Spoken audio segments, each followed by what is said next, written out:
Lolli Ross. I'm a parent and a professional.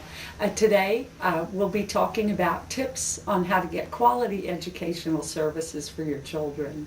I'd like to start by saying, as parents, we are our child's best and lifelong advocates. We speak out for our child's right to a quality education equal to and with their peers without disabilities.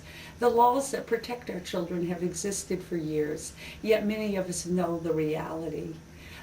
Too many children labeled with disabilities experience social education and an education inferior to their peers without education, and their true learning potential never fully realized. So as parents, how can we be strong advocates and effective advocates for our children? In the next few minutes, we'll talk about ways we can focus and strategies we can use to help our children get a quality education. So basically, the first thing is to focus. Focus on the spirit and the intent of the laws that protect our children. And the main spirit and intent of IDEA is education in the least restrictive environment. Settle for nothing less. That should be assumed for your child as the placement. Also, focus on your child's talents, on your child's strengths. Focus on a vision for a rich future for your child. Focus on all the laws that protect your child. You don't have to be a lawyer and know all the aspects of the law, but know where to get that information, know your rights, read your procedural safeguards. So what I'm going to do is take you through some different areas on how to prepare for ways that you can be really involved. And I'm going to frame it before a meeting, during the meeting, and after a meeting. So let's talk about ways you can be involved before an actual IEP meeting. Okay, the first thing is gathering information from a variety of sources. I talk to everyone. I talk to my child's teachers, I talk to friends, I talk to other professionals on the team to really get a feel for what's going on, how my son is performing academically, socially. I want to know in the whole school environment what's going on and how he's doing. I review records. Start with the previous IEP, read all the components, read reports, look at reports carefully. You can highlight reports when you're reading reports. Highlight, I use markers to highlight strengths, to highlight needs, and to highlight learning styles, because all of this information is very important in laying the framework for gathering information that's going to build a rich assessment that lays a good groundwork for the IEP. You may need to request additional assessments, additional information once you gather all the information and see that there might be some additional information you need. Okay, so make sure that you've done your homework before you meet.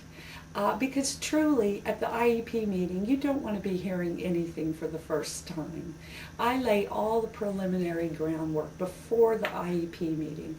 So in all fairness to all of the team members, they're not hearing anything for the first time, and I'm not hearing anything for the first time. And the IEP meeting is the actual formal meeting where we formalize everything that's been previously discussed. So another important thing that I review too is my son's schoolwork. I look at what he's been, actual samples of his work. I talk, of course, talk to your child. If your child's verbal or if your child is old enough, talk to your child. Of course, the older they get, and as I'm learning as a parent of a 17-year-old, they definitely have strong opinions. And as I'm learning as a role as an advocate for my son, is that I'm learning to take steps backwards as he's stepping in the forefront and becoming his own advocate. So he is having a stronger voice, and I'm learning to stand behind him. So do talk to your child, listen to what their needs are, and what their preferences are. Another thing that's really helpful in preparing for your IEP meeting is learn the general education curriculum. Know what the other children are learning. And a good way to do that is to ask for the curriculum, but also look at the report card and see what are the other children being tested on, or what are the expectations. That's a good way to gauge and decide, is this, can my child learn all of this in the curriculum, or are there targeted objectives that are more realistic for my child? So that's something you can look at with the team and decide what areas of the curriculum are appropriate for your child. But the important thing is that your child have access to the general education curriculum and not an alternative curriculum. So think about how your child's disability will impact his or her experiences in the general education setting, both curricular and extracurricular. Don't forget the whole school environment. Thinking about the curricular, the academic classes is one thing, but also what's happening in between. Passing time, that's the time where the kids get from one class to another, the lunch period, the gym time, after school activities. All these are critical periods, especially for children that might have social needs, behavioral needs. These are critical times, and certainly times where you can build important IEP goals and integrate them into these activities. And this is an area certainly that for our particular needs has been one that we've addressed and written IEP objectives specifically for after-school activities, where we've identified needs for our son to demonstrate age-appropriate activities during after-school activities where there's less structure. So do consider access to after-school activities and your child's participation in gym and music and the lunchroom and other areas of the school. Another thing that I can't stress that's so important is be clear about the vision for your child. Be clear about think about a rich future for your child. An activity we do when we teach the Use course is developing a vision statement, going through an exercise where you really think about a vision for your child's future. There are several tools you can use, person-centered planning tools, maps, PATH are a couple of those tools that help generate a person-centered plan. You can do that with your child. We recently did a MAPS that is so rich in terms of the outcomes that come out of the process. And so I do highly recommend, and we say dream big, wonderful dreams for your children. Have high expectations and share that energy and enthusiasm with the team. Bring your vision to your meeting. Make sure everyone's on the same page and that you're all making decisions based on that vision. You should kind of work backwards from the vision, and the decisions you make should really honor the vision. And once again, as your child gets older, they'll have a real say in what their vision for their future is. Our current plan and vision that we're working on very much honors our child's opinion and his voice because of his age. Let's see, also before the meeting, be clear about the agenda and what you want to accomplish at your meeting. You want to shape your agenda with the team. We always talk about our agenda with our team members prior to the meeting. Again, so there are no surprises. And so if there's something we're asking for, our administrators can do what they need to do to make sure, that they can approve something that we're asking for. And again, in all fairness, so there are no surprises on either side. So we have a clear agenda when we're going into the meeting. I either email or discuss on the phone, and we all know what we're going to sit down and discuss at the meeting. And everybody can do their homework. So you really have a much richer discussion when you do sit down at the table. And when you really think about it, just think about the resources and the expense of running an IEP meeting. There are a lot of salaries, there's a lot of people's time around the table, so you really want to make the most and honor the professionals' time and honor your time and get the most out of your team's expertise and time. Okay, and I would like to make another point that if you're requesting something very unusual or expensive, really make sure that to try and find out if your proposal is going to be accepted or rejected prior to the meeting, or at least that the check writer is present at the meeting, that the person who can commit resources is present at the meeting. You may not be able to find out prior to, because that might violate the IEP process, but at least if the check writer is at the meeting, so that it is a legitimate IEP meeting, and you've given the district the heads up that you are requesting something unusual, so you're playing fair, and you are prepared at that meeting. Find out who will be at the meeting. When you get the notice, there are a lot of names listed on the invitation. However, that doesn't mean they'll always be there. So it's nice to know who really is going to be at the meeting. And we have a rule to always use the buddy system when going to your IEP meeting. Never go alone, because it's really, as a parent, it's emotional. I've attended thousands of IEP meetings as a professional, and it's much easier to sit and listen objectively about someone else's child. I can be an objective set of ears and eyes and listen, help the family focus on their agenda. But when it's my child, that emotional cloud comes over, and you really can't listen as objectively. So do bring a buddy.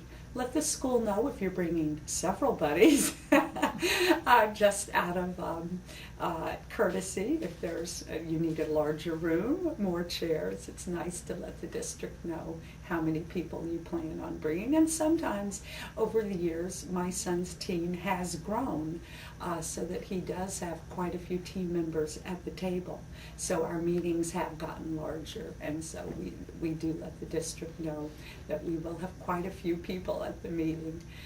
So buddy system, never go it alone. All right, you get all the things, get organized, get all your things in one place. I'm a little meticulous. I have things chronologically ordered. I have things, work samples, and I have everything, evaluations in one packet, IEPs in a separate packet, and like I said, work samples in another packet. So I keep things pretty organized, the most recent on top, and so I have it pretty accessible. And I bring the last year or two to the meeting, so that if there's any question, it's right there. And I think if you bring your file, you have it there right at the meeting. If there's any questions, you can refer to your documents easily. The one final thing in preparation for your IEP meetings, do read your procedural safeguards. Very important. I know they're very difficult to read. The print is 8 font, I think, very tiny. Looks like you need a lawyer to get through it. But it's important to read them. These are your rights under IDEA, and do read through them to understand your rights. Next, we're going to talk about now at the IEP meeting, what can you do? So you've invited a buddy or two, and that person who comes to the meeting with you can really help you stay on task. Hopefully they've helped review your documents with you, they helped you develop your agenda, and their role can really help you stay on task. Because like I said, when you're at the table talking about your child, it's hard to not be emotional, even though we do say, put your emotions aside. That's easier said than done.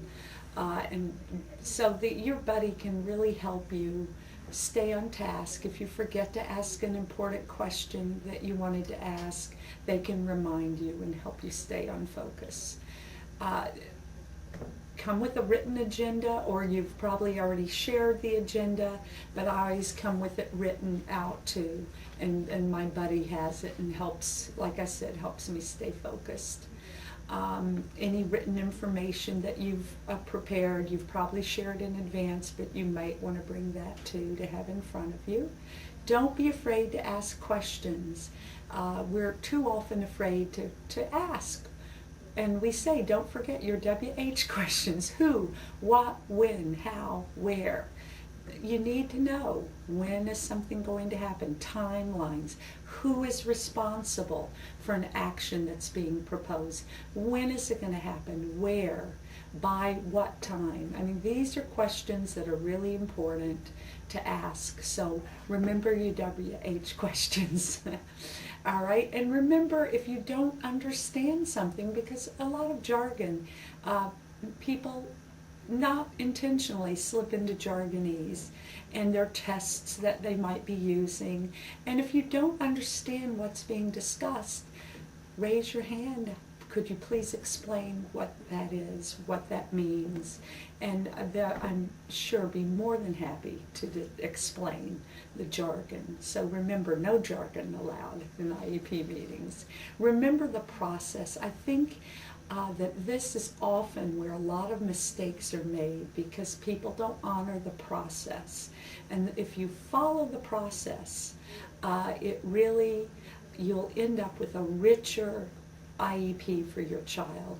And the process is assessing your child's strengths and needs and learning style. So a good evaluation using multiple sources of information.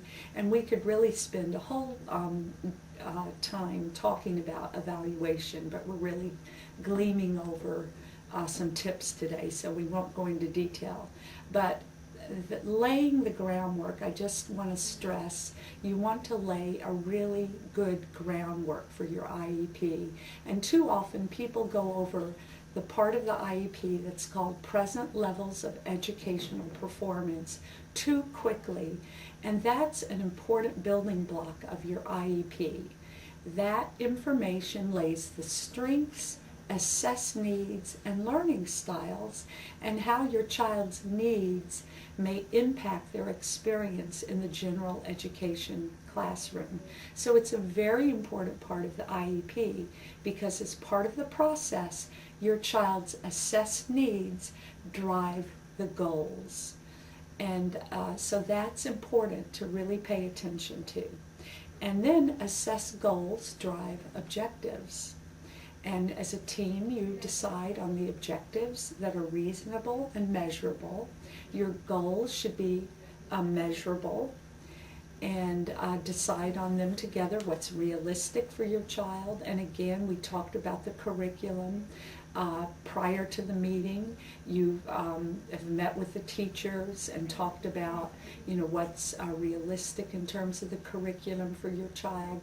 My son doesn't always achieve 100% of the math curriculum or the science curriculum, but certainly he's exposed to the general ed curriculum and what all his other typical age mates are exposed to, and the salient objectives of that curriculum.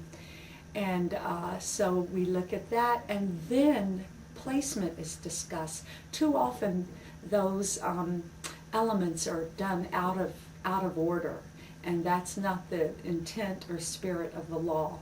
We really have to remember to honor the process. So placement, of course, what is assumed and is in the statute and is in the intent and spirit of the law is the least restrictive environment.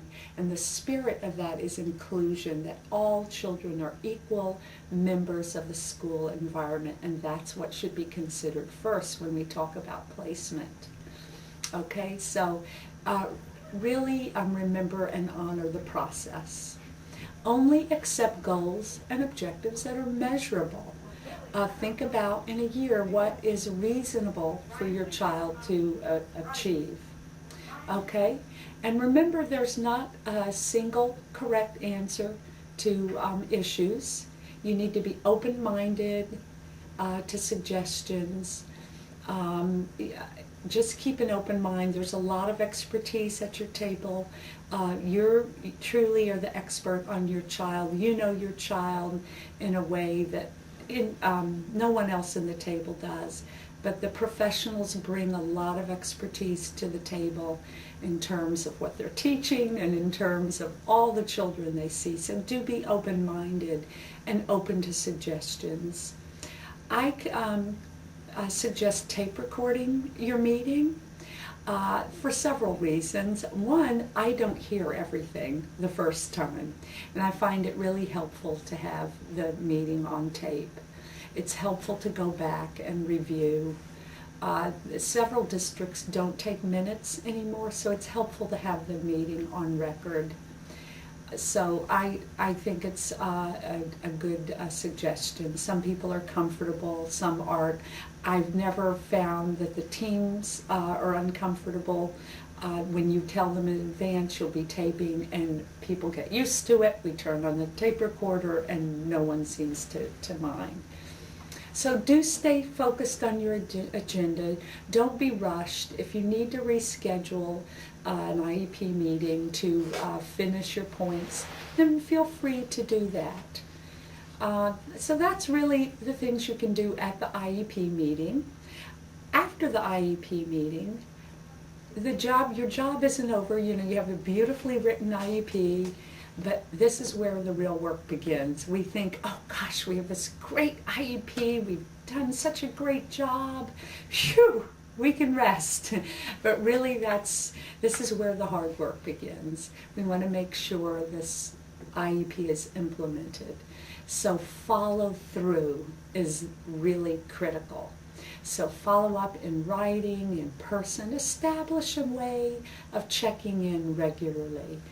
I've done it different ways every year, depending on the team, depending on the preferences of the teacher, of the team members, whether it's regular check-ins in person, drop by the school, email, phone calls.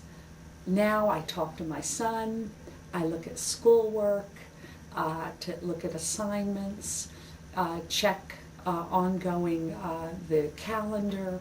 So really you must follow through, because this is where things tend to fall apart. Everyone has the best of intentions, but life goes on and things don't always get the attention and follow through. So I think that's the most important thing. When you receive your IEP within 5 days after the meeting, which is when you should receive it, read it carefully. Read through it carefully. Make sure it reflects what was discussed at the meeting.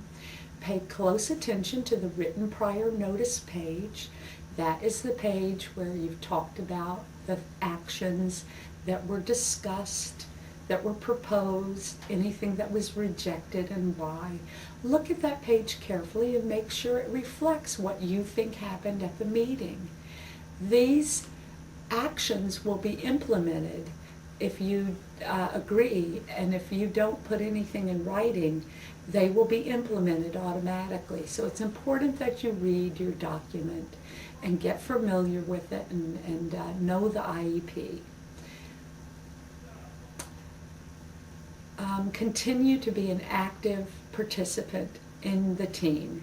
Once your IEP meeting is over, you're still a team member, you're still an active member of the team. So you want to continue to be an active participant. So attend regular review meetings, volunteer at the school. I've volunteered in all kinds of capacities to be in the school, from checking children's heads for lice to doing writer's workshop, all kinds of creative ways to get in the school, to be a positive presence in the school, but mainly to just be involved and make sure that, things are working for my child. So stay involved, and I think that's just really critical for a success, and be a positive presence.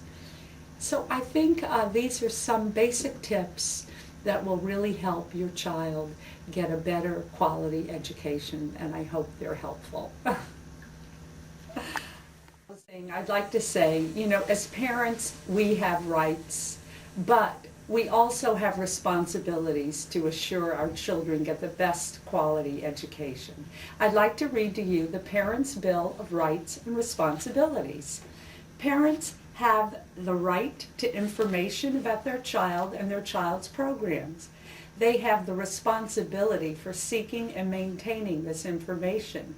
Parents have the right to review their child's records. They have the responsibility for asking questions when they don't understand terms or reports. Parents have the right to be full partners in their child's program. They have the responsibility for becoming and remaining active members of the intervention team. Parents have the right to stand up for their child to make sure she gets the services she needs. They have the responsibility for basing their actions on accurate information. Parents have the right to make suggestions or recommendations about their child's program or services. They have the responsibility for doing so. I hope these tips were helpful. And here's to your next IEP meeting and improved educational services for your child. Thank you.